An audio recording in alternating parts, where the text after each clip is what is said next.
Welcome to new TV Telugu. Tamil star hero Vishal కు సంబంధించిన వీడియోలు సోషల్ మీడియాలో వైరల్ అవుతున్నాయి. మదగధ రాజా సినిమా ఈవెంట్ లో ఆయన వణుకుతో కనిపించారు. దీంతో ఆయన అభిమానులు తీవ్ర ఆందోళనకు గురవుతున్నారు.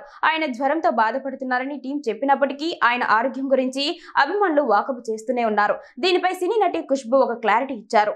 ఈ క్రమంలో విశాల్ ఆరోగ్యం గురించి సీనియర్ నటి ఖుష్బూ క్లారిటీ ఇచ్చారు. ఓ ఇంటర్వ్యూలో ఆమె మాట్లాడుతూ విశాల్ ఢిల్లీలో ఉన్నప్పుడే ఆయనకు జ్వరం వచ్చిందని తెలిపారు. మదగధ రాజా సినిమా 11 ఏళ్ల తర్వాత రిలీజ్ అవుతుందని, అందుకే అనారోగ్యాన్ని సైతం లెక్క చేయకుండా ఈవెంట్ కు వచ్చానని వెల్లడించారు. 103 డిగ్రీల జ్వరంతో విశాల్ వణికిపోయాడని ఖుష్బూ తెలిపారు. ఇంత జ్వరంతో ఎందుకు వచ్చావని తాను అడిగితే 11 ఏళ్ల తర్వాత ఈ సినిమా ప్రేక్షకుల ముందుకు వస్తుందని, అందుకే ఖచ్చితంగా రావాలనుకున్నానని చెప్పాడని వెల్లడించారు.